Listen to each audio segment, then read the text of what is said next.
disclaimer lang, hindi ko po nakita si Raul Manuel personally.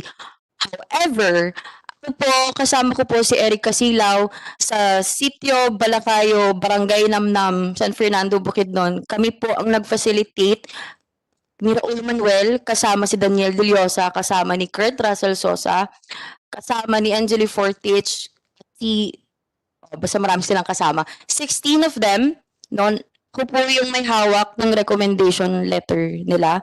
Kasi po yung harboring site namin ay ilang kilometro lang sa harboring site ng unit ko. Hindi po ako nandun physically sa unit ko dahil I was pregnant.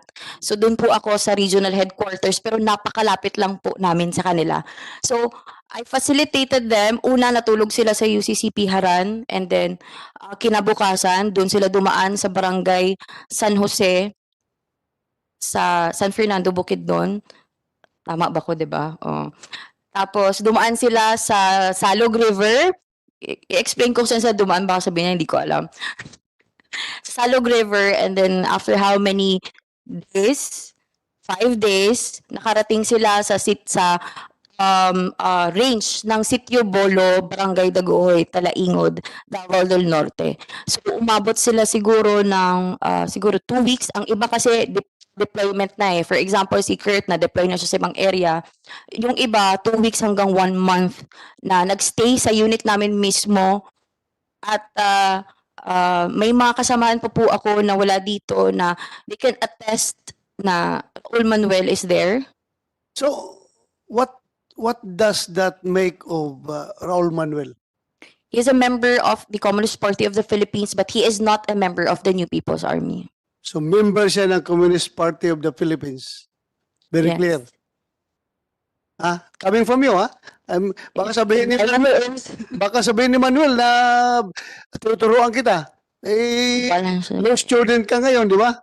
Hindi ka pwedeng turuan. So, si Raul Manuel is a member of the Communist Party of the Philippines. Communist Party of the Philippines. Is that Raul Manuel, the same Raul Manuel that is The Raul party list representative Yes. ng Kabataan? The same person? Yes. The same person? Yes. So, puro kasinungaling yung sinasabi niya na wala siyang koneksyon sa CPP, NPA, NDF. Bala siyang buhay niya. Ha? That's Yes. for the record. Yes. Puro Yes, of kasinungaling course, yan. he will deny it. No, the same as what we did no nung nasa legal front organizations pa. We always deny because it is our responsibility to hide our identities na kami ay mga membro ng underground mass organization at members ng Communist Party of the Philippines. So, for the record, just for the record. For the record, For the record, you are categorically speaking that he is a member of the Communist Stating Party of the that Representative Raul Manuel of Kabataan Party List is a member of Communist Party. the of the Communist Philippines. Party of the Philippines. Yes. So very clear yan. Yes, So Chair. kung siya ay nagdi-deny, nagsisinungaling siya. Yes. Okay. Because that is your usual modus operandi to deny every time you're being asked. Yes. Am I correct? Yes. Yes. Kate Raka, please, you have the floor. Good afternoon, sir. In addition, sir, I also worked with Raul Manuel when he was the UP student regent in the University of the Philippines, and kasama ko siya, and we were recruiting for KM and for the Communist Party of the Philippines, and we facilitated yung NPA recruitment as well within the university. So I am sure he will deny this, my good old friend Raul and workmate. We worked within UP, no, within the Committeeng Tagapagpaganap, no, ng UP. Yun yung mastermind ng recruitment sa UP. He as a student regent at the time, and me as the chairperson of Alay Sining, no, we planned and we implemented recruitment for the NPA. Kami yung nagpapatupad ng mga quota doon kung ilan yung NPA na dapat ma-recruit ng bawat chapter ng KM for each college, no, na meron sa UP. So kaya siya pumasok sa NPA Mindanao, no, kasi ano man susunod yung mga tao sa kanya kung hindi siya nagpupunta doon, di ba? So the same with me kasi leader ako, so I had to go to NPA Mindoro. How can I recruit NPA kung ako nga ayoko, di ba? Siya, umuwi siya eh. Hindi siya nagtuloy mag-NPA. Ako, nagtuloy ako. Pero okay lang naman kung i-deny niya. Kasi yun talaga yung gagawin niya for sure. Kasi trabaho niya yun at nasa Congress siya. Pero ako, I swore under oath na I would tell the truth and that is the truth. Si Raul Manuel ay recruiter din ng NPA. Thank you, sir. Raul Manuel is a recruiter of the NPA. Yes, sir. That's what you're saying, right? Yes, we were For the planning, record. implementing recruitment programs no for NPA recruitment, sir. So ngayon ay kumukulo na yung aking dugo habang tinitingnan ko itong tao na ito. You know, this is we might be laughing right now, but for all we know, this is a very serious matter. Yes, sir. You can just imagine a congressman of the Republic of the Philippines enjoying all the perks, enjoying everything, at the same time undermining this government, undermining the state. Yes, sir. Di ba? Kaya pala tuwang-tuwa itong tao na ito nung sabi na pinaganahan lang sila na papasukin daw yung ICC. Tuwa itong tao na ito. Talagang tuwang-tuwa siya na imbestigahan ako ng ICC. Tingnan natin ngayon, ikaw ang imbestigahan ko. Ikaw ang imbestigahan ko. I will do all my parliamentary powers to pin you down. Sabihin na, tingnan natin. Ikaw pala talaga ay membro ng Communist Party of the Philippines, which is the partido of the New People's Army who is trying to destroy this government. Ganun pala talaga itong tao na ito. Tingnan natin. So, thank you for those revelations. Yes, I sir. am being a Filipino, hindi ako pwedeng forever tayo lulukuhin itong mga tao na ito. Hindi ito po pwedeng forever tayo lulukuhin. Destroying the government from within the government. Papayag ba tayo nito? Papasukan tayo ng ganitong klase mga tao sa ating gobyerno? Granting, provided by the Constitution, yung party list ay pwede sila mag-represent dyan. What they are doing right now is talagang kakasama ng ating bansa. And I am dedicating my life for this fight. Nakapag-retire ako sa Philippine National Police. Hindi ko mabilang kung ilang girang dinaanan ko with this NPA. Ito mga New People's Army na ito. At sa awa ng Diyos, nakapag-retire ako. Ngayon, nagkapag-retire na ako. Dito na hindi na ako ngayon makipaglaban sa inyo sa armed struggle. Dito ko kayo lalabanan sa inyong parliamentary struggle na sinasabi ninyo. Legal sa legal. Tingnan natin. Senador ako ngayon. Tingnan natin. Itong mga tao na ito, ito yung nagpapahirap ng Pilipinas eh. Ito yung nagpapahirap ng Pilipinas. To be frank about it.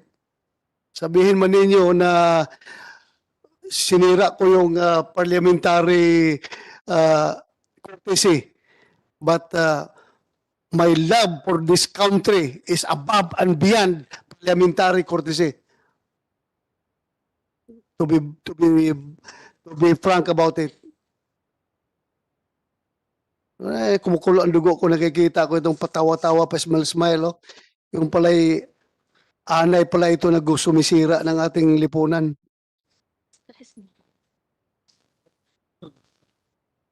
Diyos ko, bakit meron tayong ganyang mga congressman? Sige, continue. Sinong gusto magsalita?